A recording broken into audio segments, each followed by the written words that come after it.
wanted to introduce the team that is here tonight, because what's going to happen is you're going to ask a question. I'm expecting some hard questions and some good ones. And all the hard ones I'm going to deflect to the panel to my right or to the other people in the room, so I want to make sure that they introduce themselves. So we'll start right here. Steve Agostini, Director of the Department of Management and Finance. My name is Jason Priest, also with the Department of Management and Finance. You guys need to use the microphone. Pick up your microphone.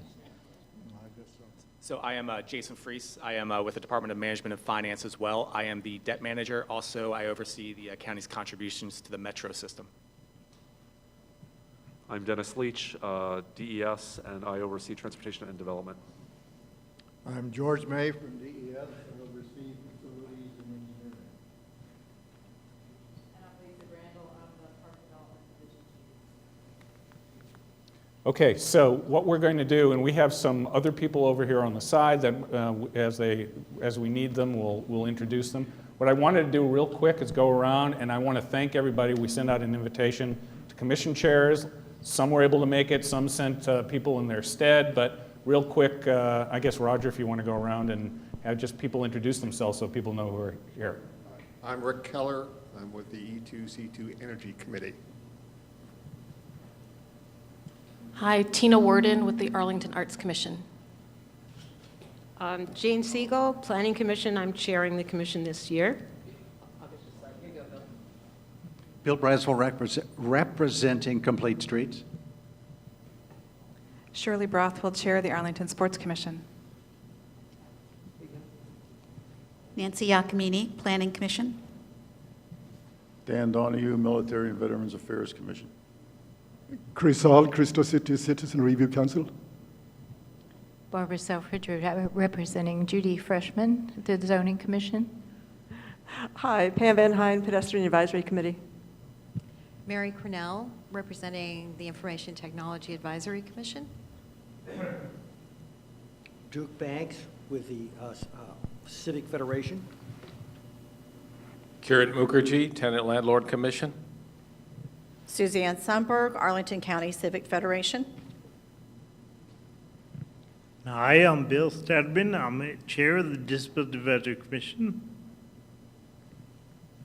John Carton, Chair of the Transit Advisory Committee. John Armstrong, Chair of the Advisory Committee on Transportation Choices. Jim Feaster, Vice Chair, Commission on Aging. Ann Herman, Chair of Community Services Board. David Howell, Vice Chair of Park and Recreation Commission. Carolyn Haynes, representing Urban Forestry Commission. Demetra McBride, Arlington County. Okay, so what I'm going to do is... Okay, so I'm going to go over to Ben, who will introduce our two commission chairs that are online. Yeah, it looks like we have Tom Crane from the Emergency Preparedness Advisory Committee, and also Alexandra Zibosian from the NCAC. They're joining us on Facebook Live tonight. Okay, great. Thank you very much for doing that. What I wanted to do was, it's about 20 minutes of, I'm going to just take a few minutes and go through a very broad overview of what's included in the CIP, and strongly encourage people to go to our website and click on the presentation I made before the county board a week ago Saturday. And also I did another summary, which was a shorter summary, and talked about some different issues. Last night there was a joint meeting between the county board and the school board, where the school board presented its potential CIP. They have not adopted one yet. So as we were putting together the CIP this time, and I want to emphasize to everybody, this is a very important concept, which is every 2 years we get to do the CIP. So we have an opportunity every 2 years to revisit the assumptions that we made 2 years ago. 2 years ago, our assumptions were actually rosier than they are now. There have been a couple of changed circumstances. Specifically, the growth in revenue in the county is lower than what we had predicted. Percentage is a little bit lower. We also have had some changes mainly in the transportation world that have, and I don't like to use the word all that often, literally rocked our world. We have some very big changes there that required some reprioritizing of the CIP. So let me go back to sort of the beginning, which is the size of the CIP. On the county side right now, the total funding is $2.77 billion, which is about between $40 and $50 million less than the box we had 2 years ago. So the box is a little bit smaller. And within that box, sort of the fundamental obligation that we have was for Metro. And the deal that was reached between the Commonwealth of Virginia, Maryland, and the District of Columbia for a dedicated source of funding for Metro, which is a very high priority for the county board and for, I think, for all of us in the community, required additional contributions from us for Metro. Actually, our contributions will be the highest they've ever been, but an incremental increase in our contributions over the course of that 10 years of about between $100 and $110 million, which we had set aside for other items previously. And given that was the #1 priority, you're going to ask the question, like, why is neighborhood conservation at a lower number? Why is Program B at a lower number? We needed to cobble together it's around $7 or $8 million each year in extra bond authority to put that on the ballot. That was the place I started. And not only that, for Metro, there's an additional wrinkle in it, which is that we receive funding from the Northern Virginia Transportation Authority, and the Northern Virginia Transportation Authority also provided funding to Metro. Both of those streams of funding were affected very severely, so that the funding that normally would go from NVTA to Metro was redirected, and also some other NVTA funds to the tune of, and Dennis will go through all the details, close to a little bit over 100, I think it was over $100 million, was redirected.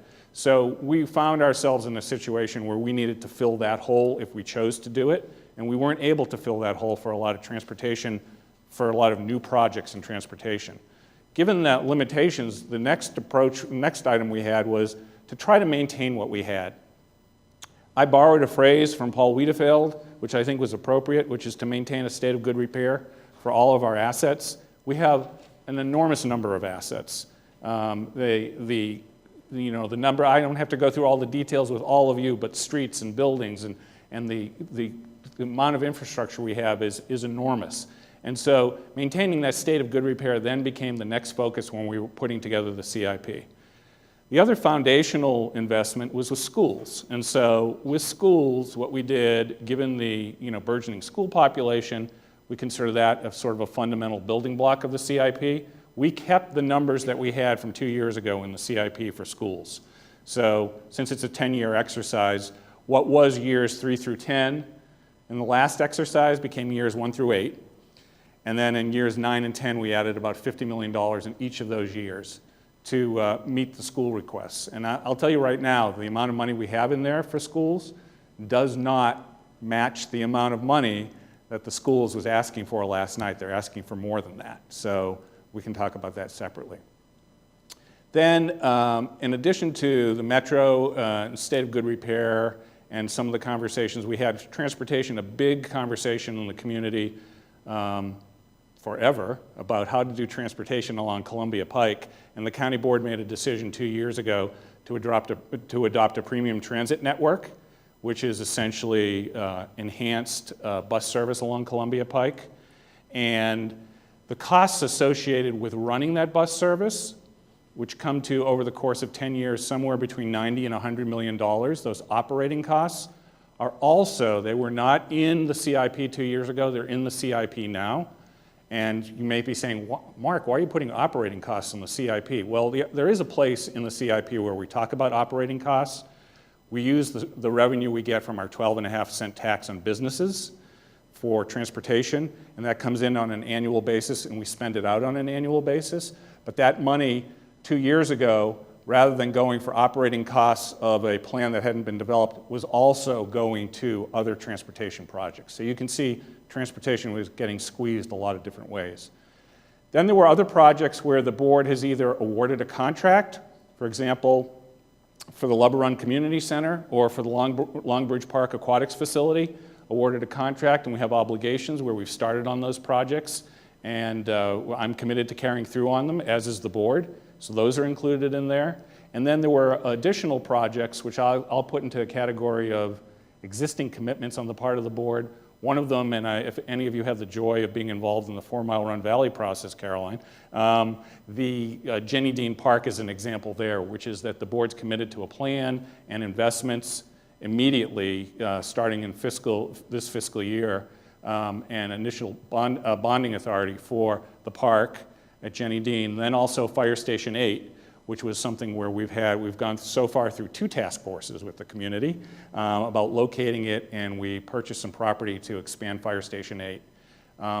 That was where our commitments went. There's a lot of other detail. I don't mean to, by not mentioning, for example, there's a facility on South Irving Street, I think, the South Irving Street, which is a residential facility for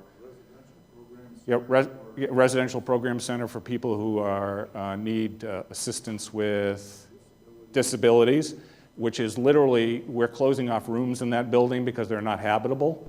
That's something that sort of has risen to the top. And there are a few other small things in there that are included, but essentially, that is the broad sweep of what's in the CIP. So I will be quiet now, and I took about a little bit longer than I wanted to. And I'm hoping that, and I expect this group of people seems to come prepared to ask some very specific questions, and we'll do our best to answer them. But I wanted to give you a sense of the overall package that we put together and some of the stresses. And one last thing before we finish up, which is that size of that box is determined, as I said, a little bit by our revenue, but we have a lot of conversation about this, what's called the 10% limit, which is that our general fund expenditures as a total, whatever that comes to in our budget, we have a self-imposed and a very worthwhile limitation that says no more than 10% of our general fund expenditures will go for debt service to meet those obligations. So that debt service alone, which comes right off the top, is growing over the 10-year time frame, and I don't remember the numbers off the top of my head, but I think it's growing from just under 9 to almost 9.95%. Yeah, the debt ratio is growing from 9 to 9.95%. So a little bit too close for my comfort, but that's what we had to do. So with that, who wants to go first? Who's going to raise their hand? Bill, you just scratched your chin, but I don't consider that a hand raise.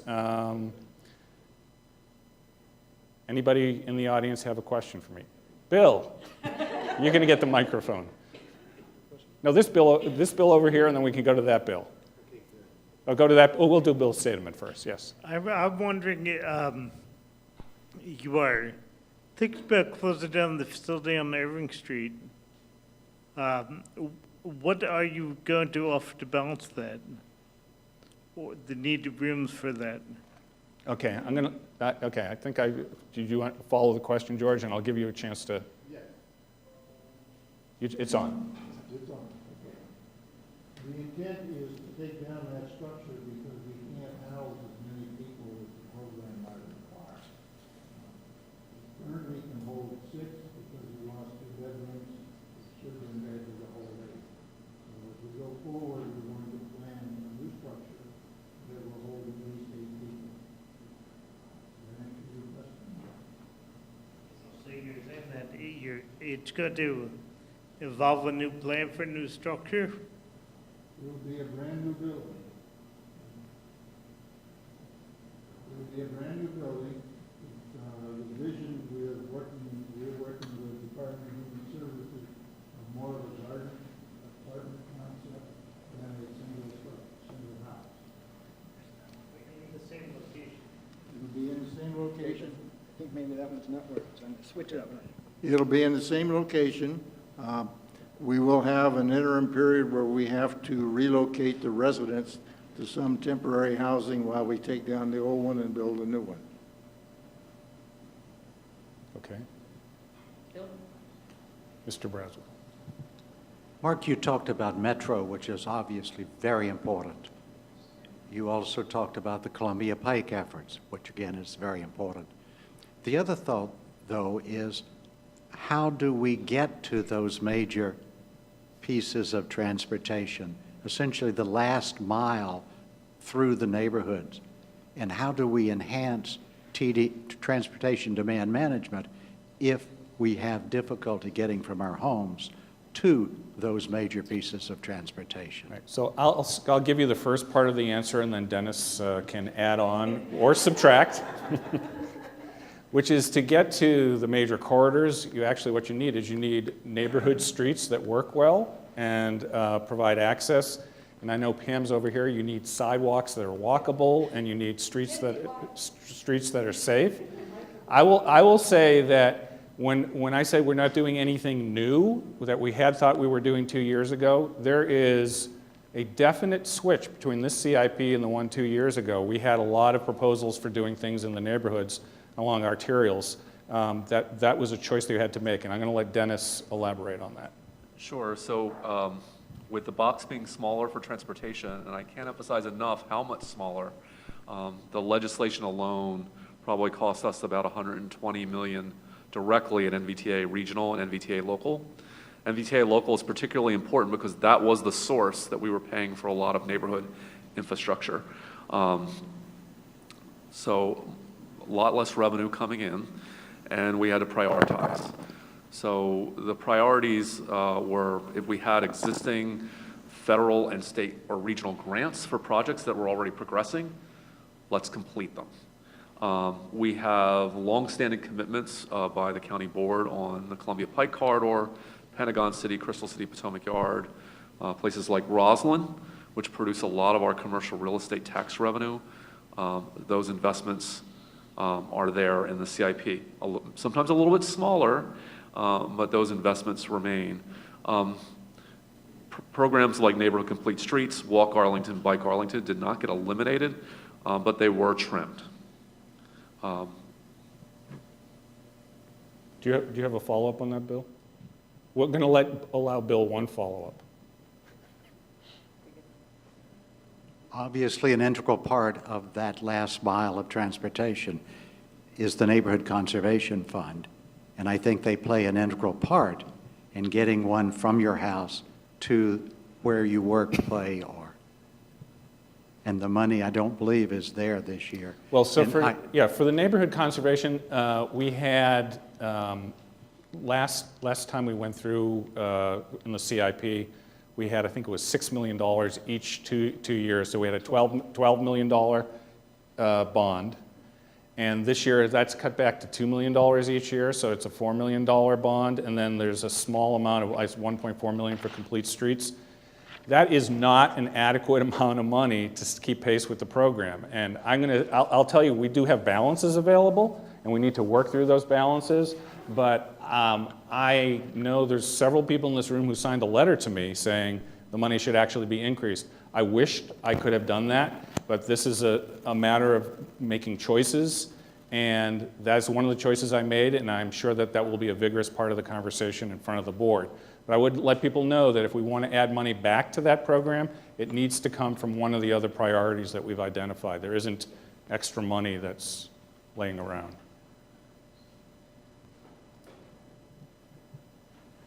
Jane Siegel. Good evening. My question is about parks, and I'm looking at Lisa. So it would be good to get the sort of overview. What's the squeeze this time as opposed to last time? What are the priorities? Okay. So I'll start with the squeeze. So the squeeze for us is land acquisition. And similar to what Mark just said about NC, the plan of attack is to use existing balances, but typically we've had $3 million per bond, and in this proposed CIP there is no new land acquisition dollars. That doesn't mean we're not going to be acquiring things. We do have a program balance. Some of the land we get also comes from site plans or form-based code or other kinds of opportunities. We are very fortunate also, as Mark was saying, to have some of those things that are high priorities because we've just completed plans for them. So the Jenny Dean project is significant. The board just adopted the framework plan a couple weeks ago, and we'll be bringing the master plan, the final design guidelines in September, and then go right into design and building it. And this is something the community has been waiting a long time for and invested a lot of effort in. RHP Plus is another one for us. This is going down by the Wilson School and the fire station and the Penzance development. There are 3 different park elements, and so that is in there. And our capital maintenance is at a pretty good level as well. So I think we're very fortunate in that. There are certainly some other things that have gotten pushed and pulled and moved around within the CIP, but I think in general, the priority projects are still in there.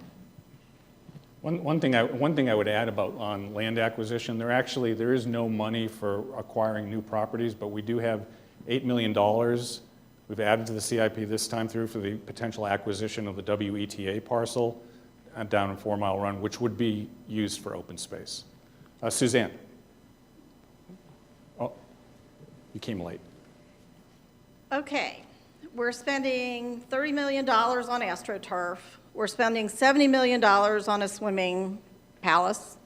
And we've got about, 700 plus kids a year coming in each and every year, new students into APS. I understand people wanting to finish what they start, but at what point do we start reevaluating priorities and kind of reprioritizing? Thank you. Okay.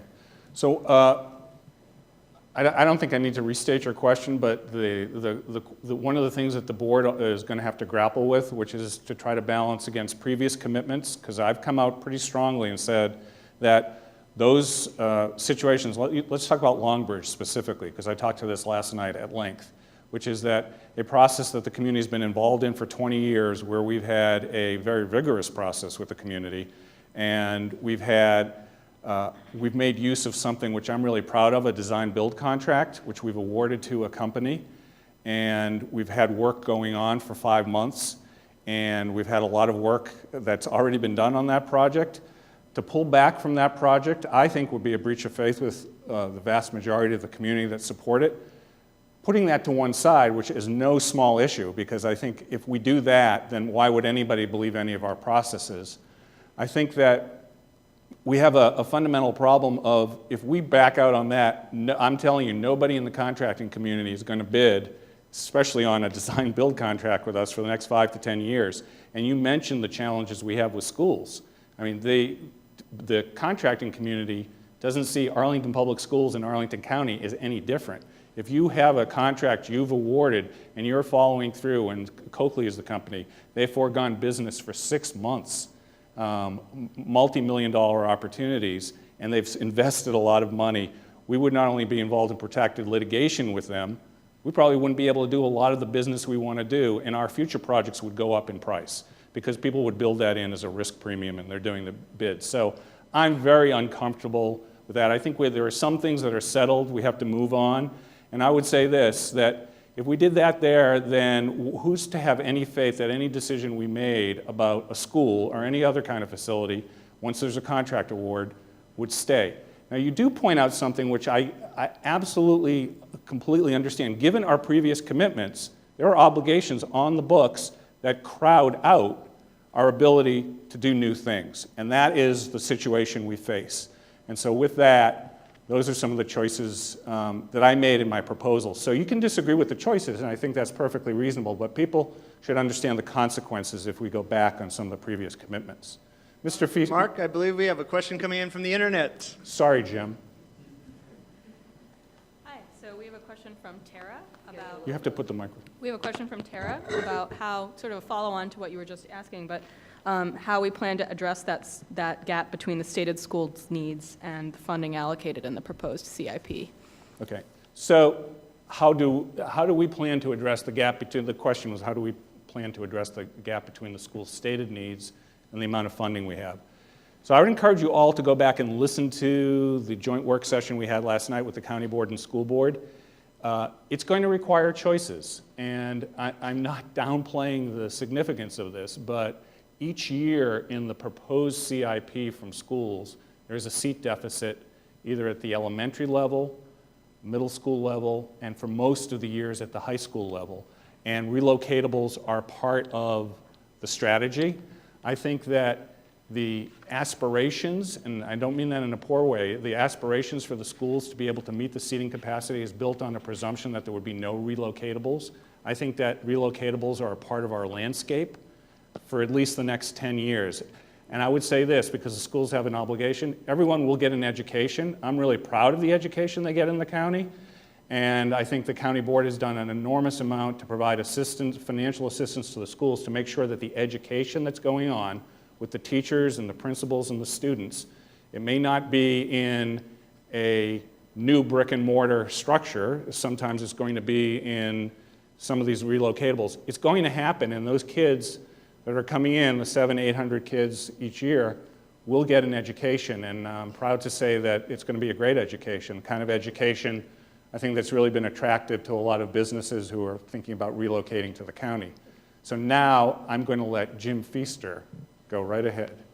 The self-imposed 10% ratio between the debt obligation and the general revenue fund, I think I can understand what would happen if the county manager violated that. But what happens if the board votes differently? What's the downside of the board exceeding that? Okay, so I'm going to let Steve Agostini, who, by the way, was sitting next to me when he received a lecture about this from the Wall Street rating agencies about 2 weeks ago, because we just had our AAA rating affirmed. And then if Steve doesn't frighten you enough, I will be sure to jump in and add something. So the 10% represents a commitment by the county to maintain conservative budgeting and conservative debt management over its course of doing business. The rating agencies, who actually are representing how we do our business to the investment community, see those as sort of constraints and approaches that we will use in order to then allow us to earn a good management sort of seal of approval from all three of the rating agencies. The 10% is something they view as both conservative and prudent. If we were to go above that, there are two effects. One is it's akin to going above your credit limit on your credit card. If you go above, sure, you can borrow against it. You're just going to be paying higher amounts for debt going forward.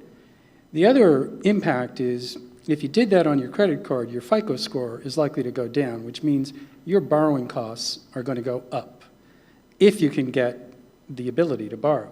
The same thing happens to municipalities. The ability for us to borrow at the really fantastic rates that we have now would be impacted. It would mean that our servicing of debt going forward would be more expensive, but it would also signal to the investment community that we are willing to violate those prudent rules for how we manage our finances in order to spend more money. And having been in communities that have done that and lost their ratings, it's really difficult to recover from that in the future. Case in point, I was in Philadelphia when Philadelphia lost its bond rating in 2008 and 2009. It took many, many years, and the costs on an annual basis for that community to finance its debt were significant and crowded out other expenditures that we might have been able to make from our general fund. So there are impacts to that. The only thing I would add, and Steve touched on this, is that, and I touched on this last night, which was when we do our budget, the first bill we ever have to pay is our debt obligation. That comes right off the top. And in the proposed CIP I have, that debt obligation, help me here, Jason, is growing by about $30 million over the life of the 10 years. Combined county And bringing schools. it to a total of, it's over $100 million.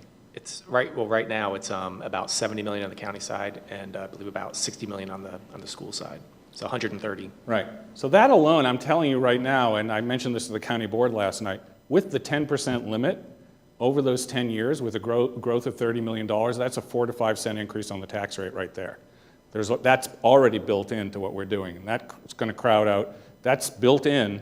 I feel like you have a limit, you stick to it. You can always, there's always an argument. I'm not going to get into slippery slope arguments with you, but if you move it once, then why can't you move it again? And so it's a discipline, and I think as much as I love our community, I think having some discipline is a good thing for it because our desires exceed our resources every year, regardless of what the limit is. So, Krister. Krister, here you go. Mark, a question not so much on a project or something specifically, about Crystal City, but close to it.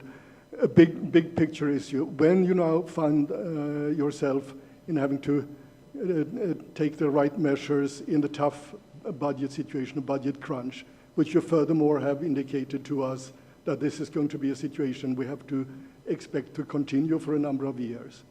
Then, of course, you have already noted that there are prior commitments. We know that there are programs and services that are close to untouchable. But how do you see the basic sort of weighing of what I would call consumption versus investment? Because investment that facilitates new development really seems to be one of the few ways that you can really get out of this vicious cycle and get back to a better revenue situation.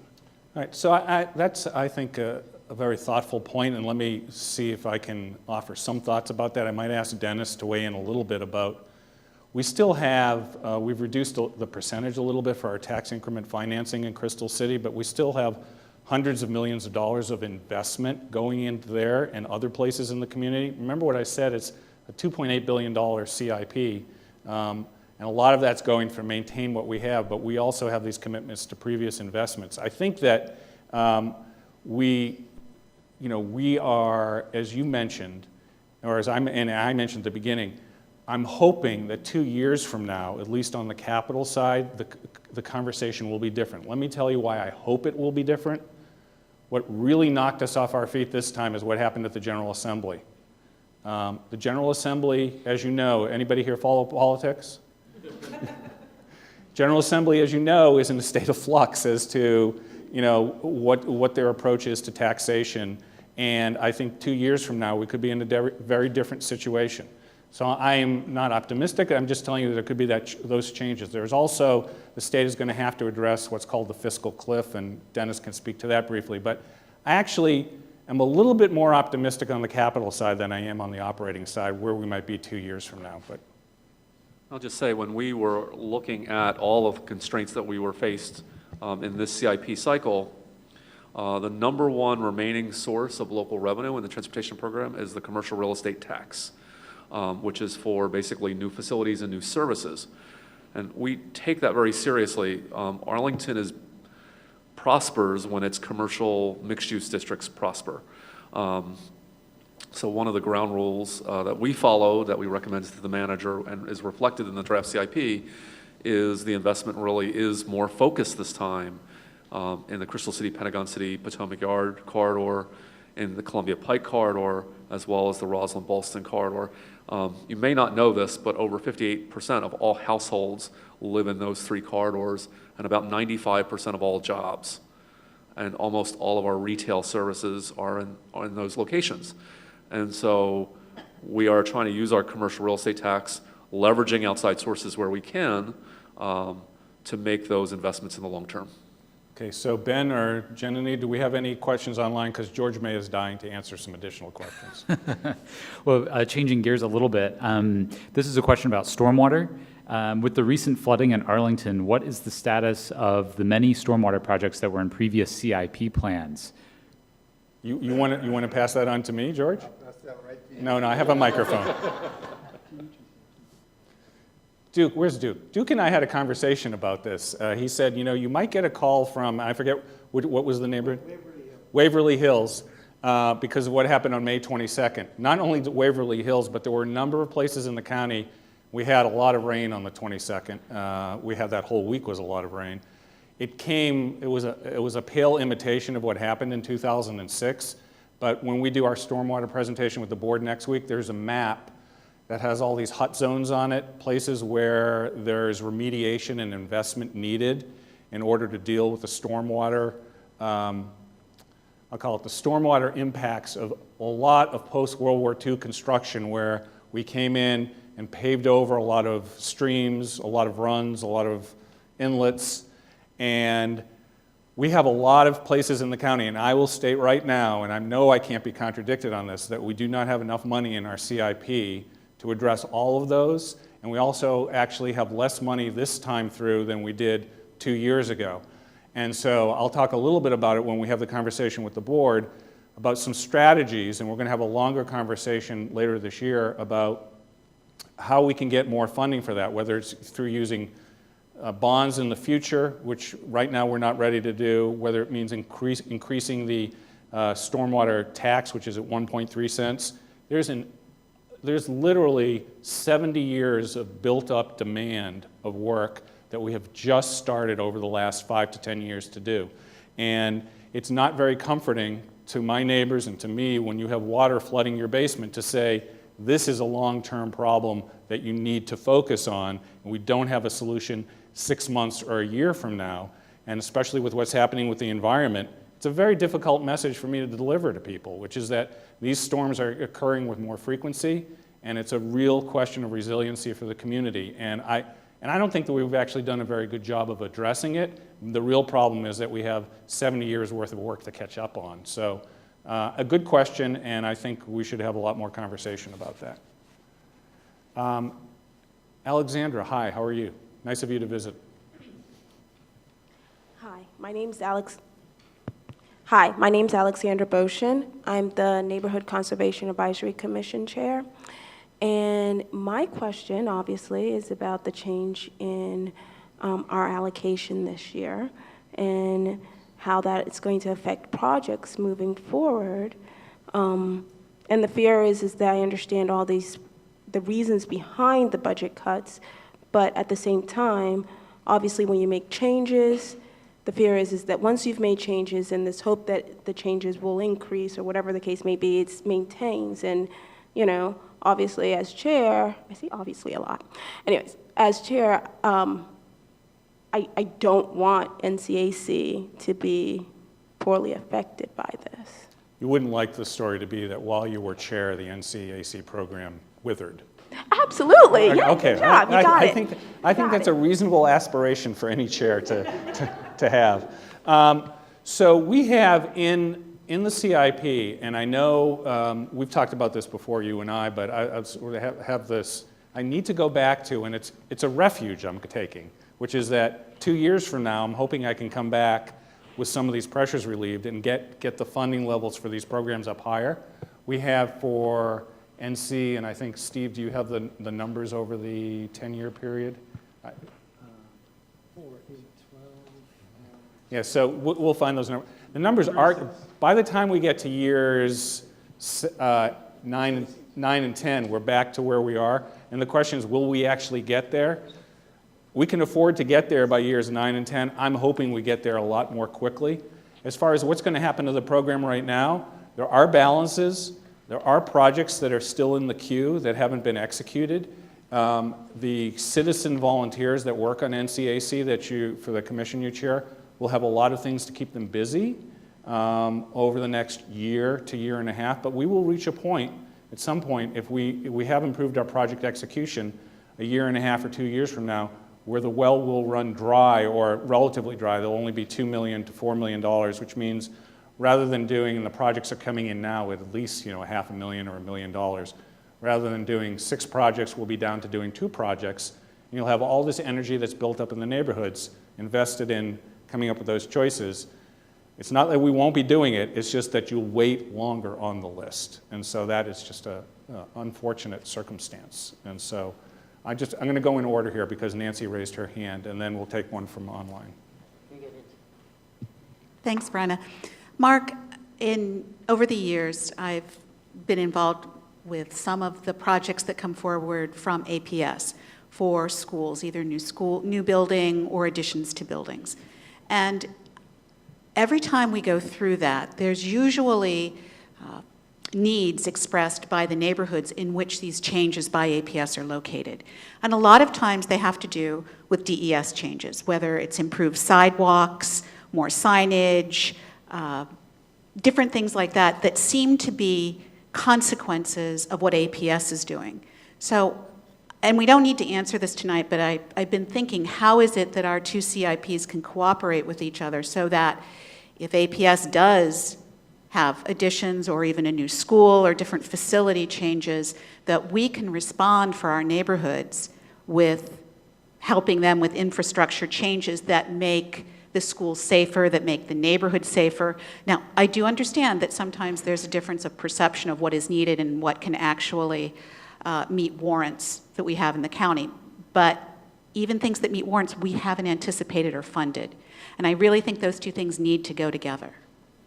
So I think you've hit upon an area that we actually talked a little bit about last night when the county board and school board were together, which is I think we've done a much better job as a community over the last 5 to 10 years at talking about that. And we did actually have one item on the referendum 2 years ago about funding the parking structure at the Alice Fleet Elementary School, which was a bond referendum for voters, because that parking structure was going to help both county and schools and the neighborhood. But the point you raised about schools likes to say some of the externalities of what they're doing in the community, which are, do we need wider sidewalks? Do we need, for example, bigger gyms in some of our schools when we're building them to make sure that when we're going through it that we can get use for the community?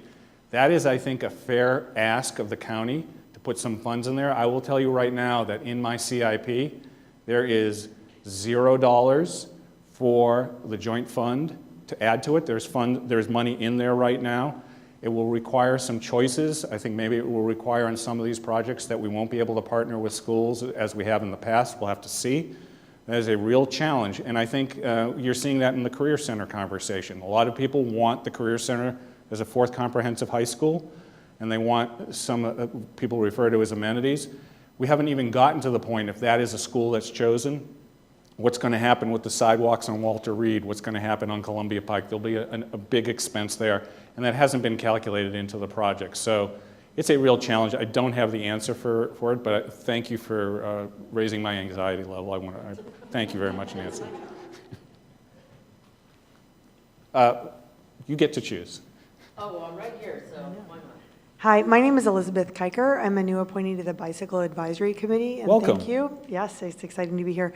And I just, Dennis recently came to one of our meetings, and we really appreciate that. And we met with the PED Advisory Committee. And I think just, I had just spent 3 years in Seattle that had this same sort of really complicated time and then is in a different position now. And I just think it's really important, and we appreciate the conversations that keep happening, that we really stay in touch during this hard time, because so much of what will turn Arlington back around to where it's always been is like the corporate investment, and the corporations come right now, especially based on the bike investment, the pet investment. There's a lot of millennials that want that kind of investment. So while we understand there's a lot of famine now, the feast will come back, and we're all sure of it, and we just need to make sure that we continue to communicate so that when it comes, we're just lined up and ready to go. So thank you. Well, no, I appreciate that. Did you bring any money with you?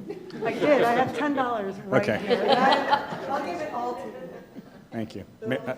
Okay, so hold on 1 second. John, I know we'll get you in 1 second, but I want Mary's had her hand up. Just wanted to know, is there discussion about the risks we're assuming based on, you talked about the underlying assumptions, right, with the new CIP. Has there been, not tacit, but actually saying, okay, if we go down this path, these are the risks? And you've already talked about some with the storm issues. So just wanted to know if you could give us some perspective in terms of where those discussions have been. And maybe it was we can look online when you met with the board, but. Yeah, and so I'm just going to step back a little bit, figuratively and literally, and say that in putting together a 10-year CIP that has $2.8 billion in investments, from my perspective, the places where I have some concerns that we may not be fully addressing some of the things. I mentioned one of them was in stormwater. I have concerns about not about our basic infrastructure maintaining it in a state of good repair, but our ability to invest in what we need to do as a growing community. So I think that technology is another area where I haven't really talked a lot about it, but it's a core underpinning of what we do. There's not going to be our ability, we need to make some changes in the way we store our data and move things off into the cloud. We're going to have to hit the pause button on that for right now, not on internet or cyber attack and security. We'll always invest what we need to have there. But there's some things that we're going to have to delay. But we're not going to delay the IT investments that are related to health, life, and safety. But there are things that we're going to have to put off. And I think I would just encourage people, we'll go into what some might consider excruciating detail when we have work sessions coming up with the county board on June. The next 4 Tuesdays. Next 4 Tuesdays. So I hope none of those conflict with any of the CAPS games, but if they do, I'm sure you'll make the right choice and tune into the CIP work session. Well, I should say the last one is a public hearing. And the public hearing is, I think, on the 27th of June. I promised John, sorry, Duke. Thanks, Mark. So the CIP's, it's a 10-year plan here, and we update it every year as we go through the plan based on new circumstances? 2 years. We Every 2 updated years. 2 Okay, years. every 2 years. But we're always reading it every day. Okay, so it's a living plan. My question is, as we have good opportunities come along in the middle of the plan where there's something we really want to jump on, but to take advantage of it, it takes money. Is that where you go back and you reshuffle the plan? You know, I don't want to. Right. I don't want to say Amazon, but I will say it. But you know, some sort of opportunity comes along like that where we need money to do it, but we don't really have the money.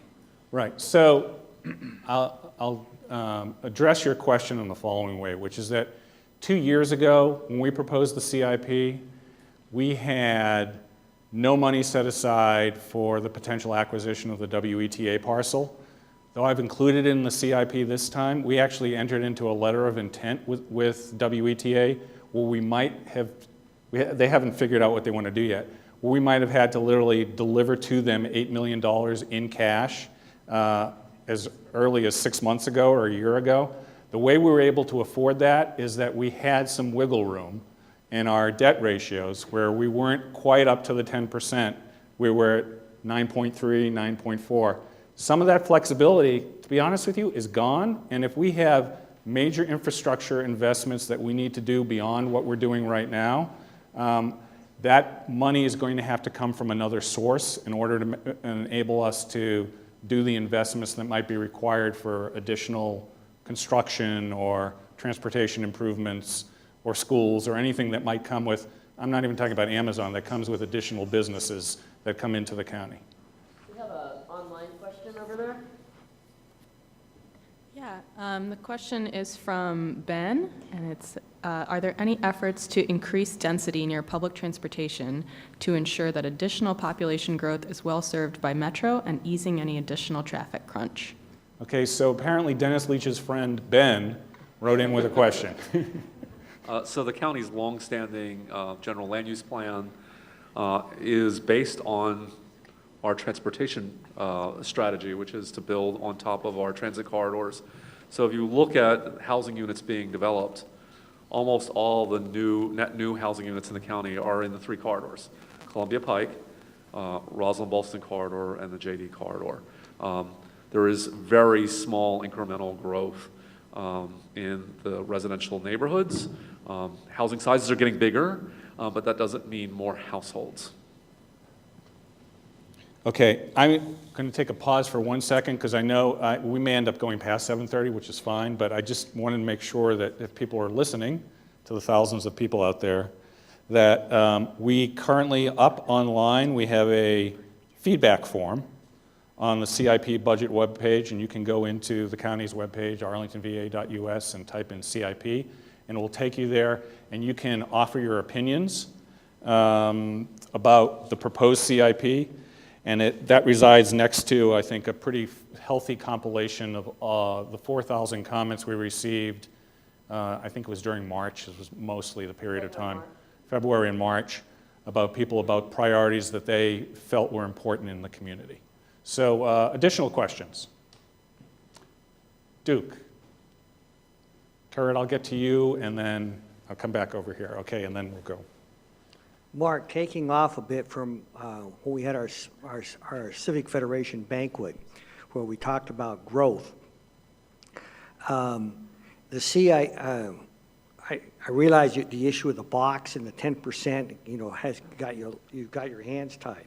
But one of the things is, on a long-term basis, CIPs also need to address part of the issue about the growth. And it came out in a previous question, but we might have 63,000 additional folks here, by the year 2040, which is bigger than, the city of Charlottesville. Think about it from that sense. So how are we going to do the possible investment that we're going to need to address that population growth?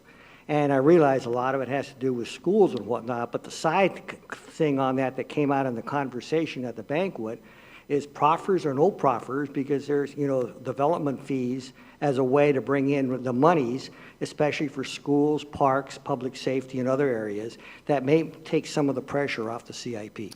Right. So there's two questions in there. So let me see if I can answer the first one, which was about the growth in our community that is currently, I don't want to say anticipated, that's assumed in our general land use plan between now and the year 2040. The growth is over, it's another, at least you said 60,000, I don't know what the exact number is. We will have to figure out between now and then, and we'll have to scale our investments in order to make sure that we can afford what we've laid out in that plan. The second point you brought up about proffers, and this is something that I feel very strongly about personally, not professionally, this is personally. Steve feels strongly about it professionally, which is that anytime there's a project that comes into the county, let's say it's gone through our process, which at times can be lengthy, right, Jane? That when a project is built and it throws off tax revenue, commercial tax revenue, we have an understanding that there's a percentage of that goes to schools, 46.6% of that. That is a wonderful arrangement for the schools and for the community as we continue to grow and as our tax base grows and as the size of the box grows. That's the way to get more resources for our capital investment plan. I don't think that going to developers and saying, give us a little bit of this and a little bit of that through proffers is going to somehow magically make them flush with more cash. I think that we've got to do the best through the current system we have to make sure that we are striking the right balance in development. And the money that flows to our treasury, it comes right now in a way which I think works very well. And I would discourage you from emulating what's happening in these other jurisdictions that use proffers who have run into an incredible amount of trouble given the legislation that the General Assembly passed. I think the system we have up with incentive zoning right now works quite well. The question, there's always a question of could we get more, and we can have that conversation. I don't think changing the extraction mechanism changes the economics of any of the equations. So that's my view on that. Kurt. Okay, as a car-free person in Arlington, I'm going to go back to transportation, and obviously, we have to be a lot more creative with the growth we're going to have about our transportation options. I'm sorry, the lady from Seattle left because we could take a page from them, but specifically, I want to ask about the ART bus. We have this facilities expense for housing the ART bus, and don't we need to take a look at the operational efficiency and make sure that we're not overlapping WMATA? I mean, obviously provides a useful service, but and just to give you an example, sometimes the 55 is running the same route as the 3 on a weekdays, and obviously, we're duplicating service there, and we could take a closer look at the operational efficiency of it if we're going to make this outlay in the CIP. In 1 second, I'll let Dennis address the specifics of the potential overlap, but I did want to mention one thing which I did not highlight in my original remarks, which is that 2 years ago, we were searching for places to park our buses to improve operational efficiency. We have identified a location in Shirlington. We're in negotiations currently with the property owner there. I'm hoping and expecting that the negotiations will end satisfactorily.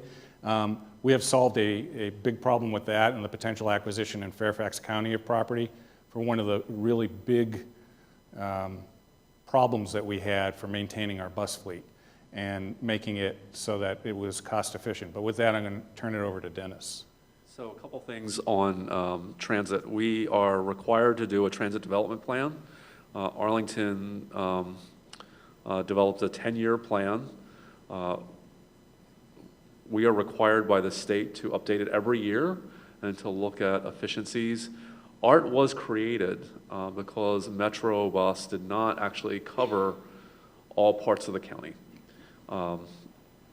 And if you look at what's happening with Metro, the entire focus is on rebuilding the rail system. It's actually not on the bus system, with very few exceptions. So if, for example, if you're on Lee Highway, sure, the 3Y runs at the AM and PM peak periods Monday through Friday. You go out there on weekends, you go out there midday, there's no service. The ART 55 actually runs from early morning, midday, evening, late night, weekends. We always have to look at our operational efficiency and look at what we can do better. And I think we're absolutely committed to do that. And we're required by the state to look at our service every year. So I actually received a request in my earpiece here for a question for George May. Do we have one on facilities? We do, actually. Oh, excellent. We do have a question from Rick on Facebook. What about controlling the costs of our new facilities, including schools, to make our CIP dollars go further? That's an excellent question, and I'm going to let George May address that. Go ahead, George. Okay. We do the best we can when we start to design a new facility or create one, we start with the program requirements from the user group. Those of us in facilities build for libraries, for the fire department, for community centers, based on the program requirements and what's perceived to be the budget. We work with them vigorously through the whole process to find ways to reduce costs. And in my opinion, the most effective tool we've come on recently, similar to what Mark mentioned about design build, we're using construction manager at risk for delivery of the Lubber Run. These fix our costs at the front end and protect us from some of the growth that we have had some in our more conventional design bid build projects. There is an additional cost factor we cope with these days, which is the stormwater management requirements have increased to meet our MS4 and environmental requirements. So some of that is a factor that does cost, raises the cost per square foot from what it was 10 or 15 years ago. So yeah, and I think the other thing is I'm really happy with these new tools we have for design, build, and construction manager at risk. But one of the things that schools and county are facing is pressure for the cost of projects. I mean, the inflation has been relatively low across the economy, but in the construction industry, there's been a lot of pressure. There's been a lot of pent-up demand, and we're seeing that in some increased costs. So I would refer, and I forget the gentleman's name, we're trying our best to follow through on some of the thoughts of the community facility study, which is that when we build and we get the opportunity to build, we should try to build multiple uses, if at all possible, when we're doing it, so that we can be efficient about it. But that's a real challenge with schools, because when you build a school's got to be a school. It can't, you can't have people living in the school, except for the teachers, which is a proposal I want to talk about some other time. Suzanne.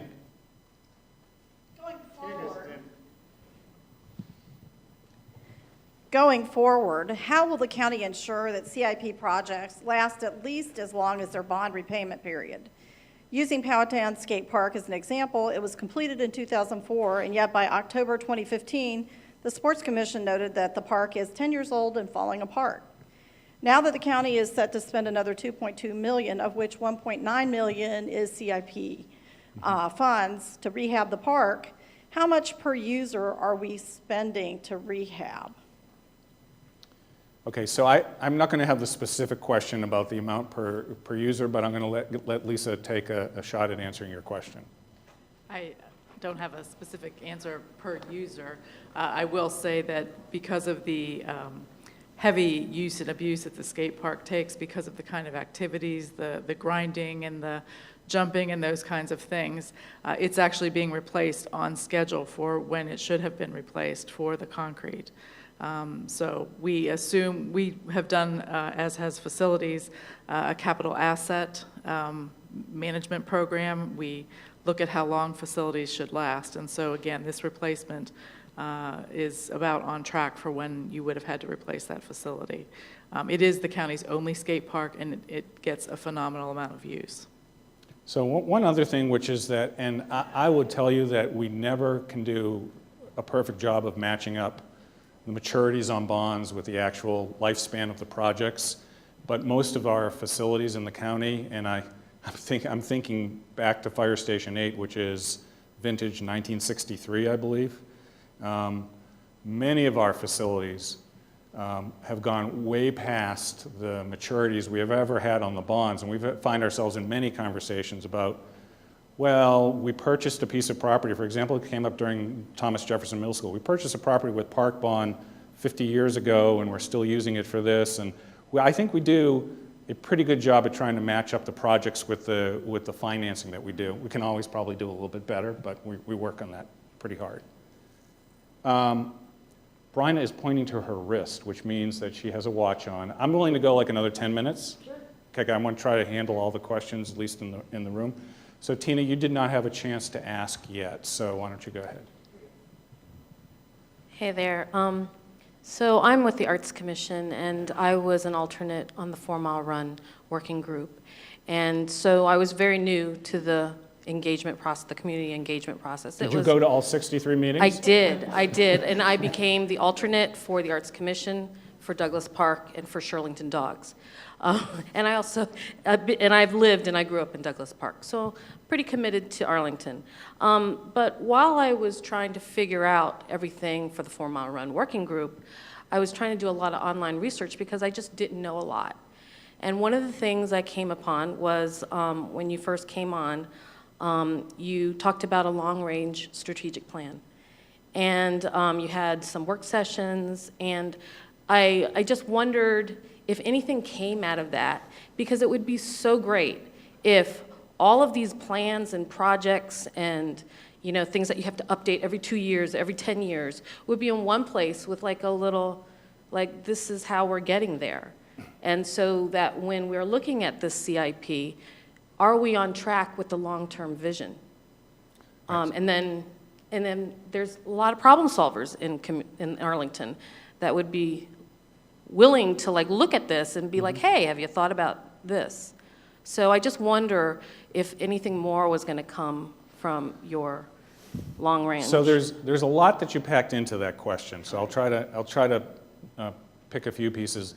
The sessions that we started when I became manager, which were done between the sort of after the summer recess, like September, October, November, December, were meant to deal with strategic questions about budgeting, because when we get into the budget in January, February, March, we don't seem to have enough time to talk about some of those longer range issues. We have done a lot of those. We have more to do, and we're actually going to be doing one on stormwater in the fall.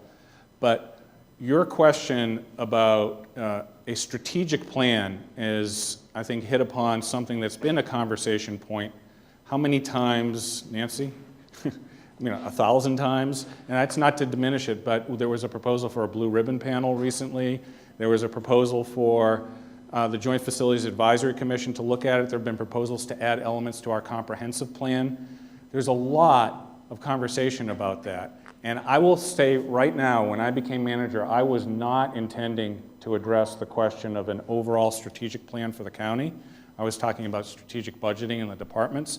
But you identify something that we don't really do as a community specifically that way, but our comprehensive plan, which has all the elements, and which Jane is the owner of the comprehensive plan. She has it in her house in a vault under lock and key. No, but I mean, the Planning Commission plays an important role in that. And so that is something that I think you need to keep pushing on that. I would mention that the county board, especially the chair of the board, is starting conversations Saturday about the future of Arlington, how's it going to grow, getting into some of those more strategic questions. And I would encourage, I think they're all the sessions are filled up, but I would encourage you to pay attention to what happens in those conversations. That might provide the germ for some of what your further conversation. So I tried to dance around and through the question as well as I could. So other questions? Hold on, Caroline. Flip side to that question, which is the very unsexy, and I was really glad to hear you say it as your second point, is maintaining what we have.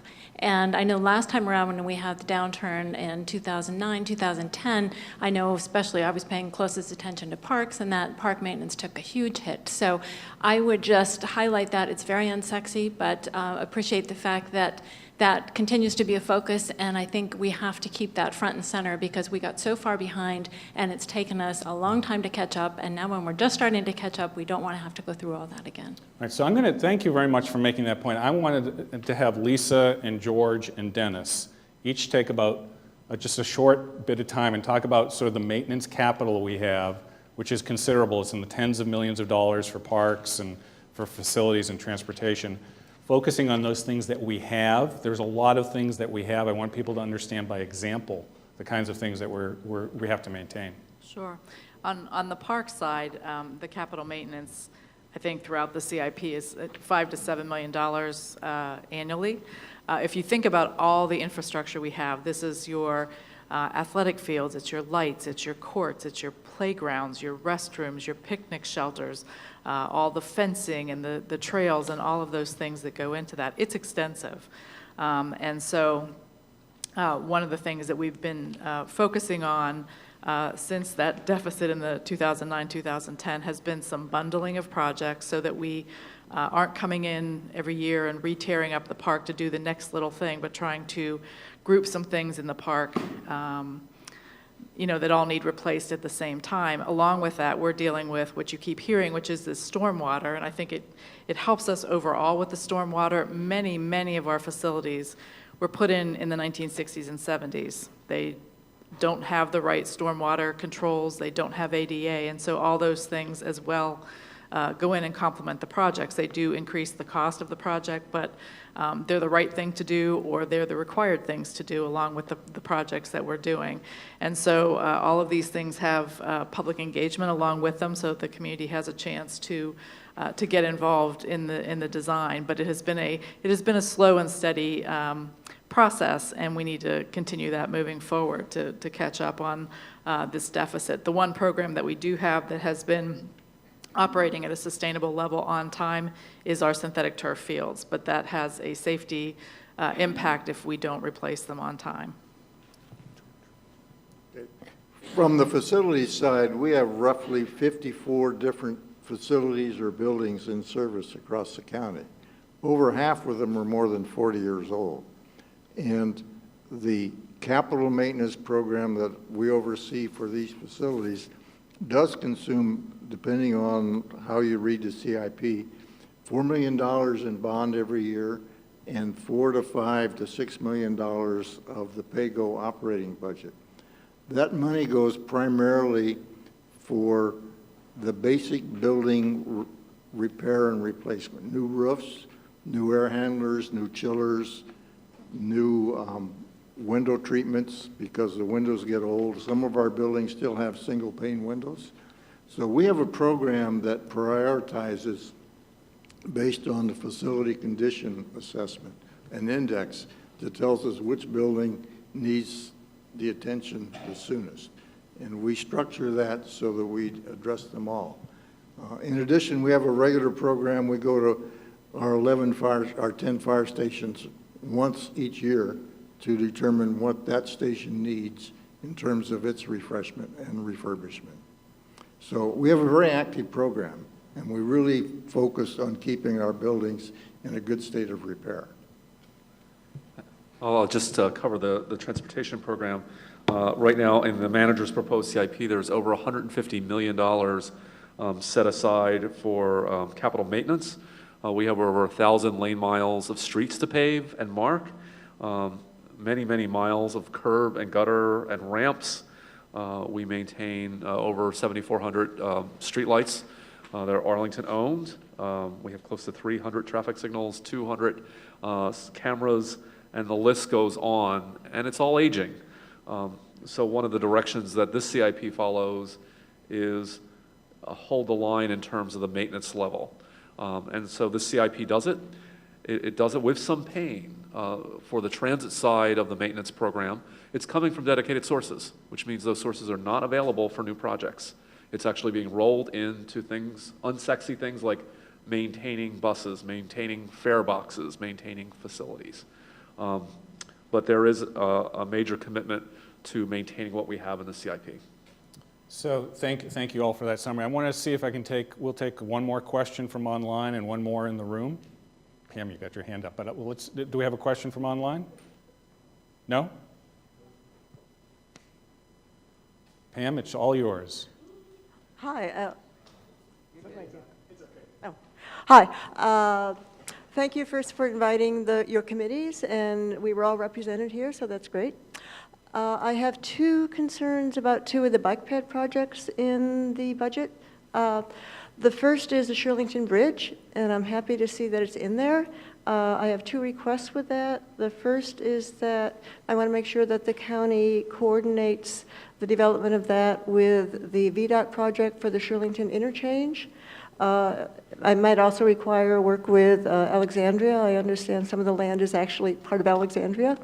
My main concern is it's got to be made safer for cyclists and pedestrians. It is really horrible now. I almost got hit again when I went to the Shirlington interchange meeting in Fairlington the other week.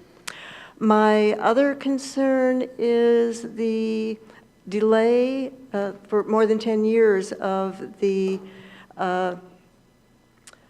Army, Navy, Country Club, Emergency, Bike Ped Access, very long name.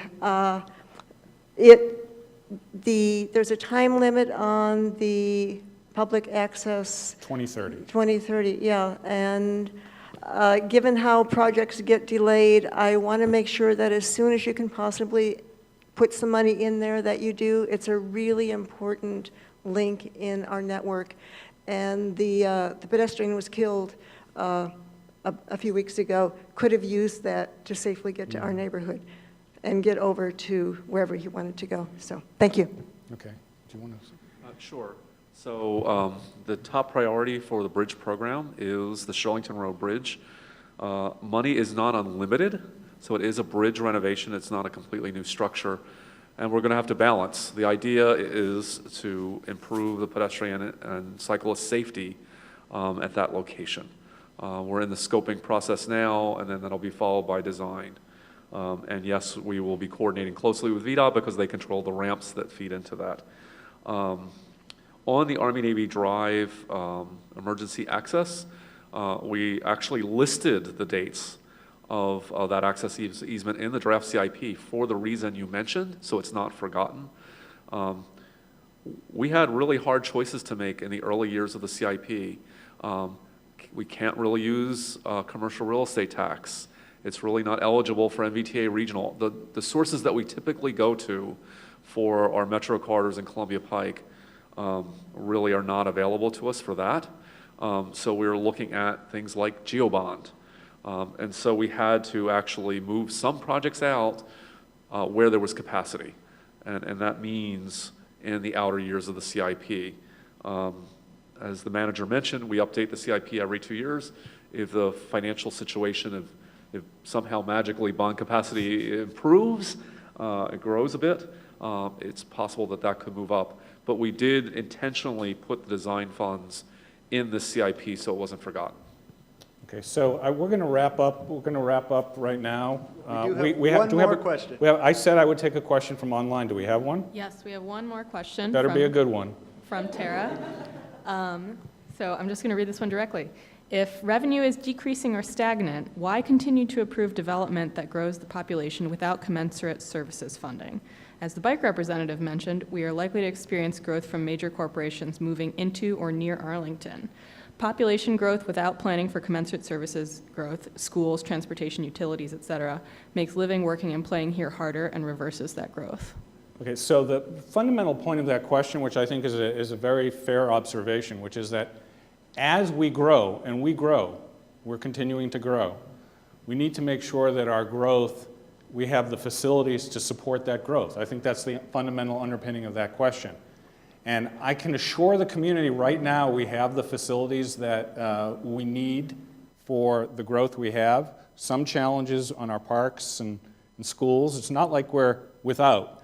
But that is, I think, the fundamental question. And I think one of the questions that we'll have to focus on when we're going through our budget deliberations is whether we have to increase our revenue, find ways to increase our revenue in order to increase the level of investment we have. And there are choices there that the board could make by increasing the tax rate, also by other kinds of choices that they could make. So I think that's a fair question. I think that we tried to have a conversation with the impact of new projects about the impacts they'll have on schools, and there's been a lot of conversation about that. It's something we're going to have to pay close attention to. So with that, I'm going to wrap up. I want to thank, first of all, the staff in the room who came here. I also want to thank everybody from all the commissions, especially from my commissions. I see, Dan, you're standing over there. You didn't ask a question, but that's okay. I'll let you pass because you're a veteran. And I wanted to thank everybody and, again, encourage you all, if you have additional input or questions, to go online and add that. So with that, I don't have a Facebook sign-off, but I'll say thank you, everybody, for spending the time with us. Thanks.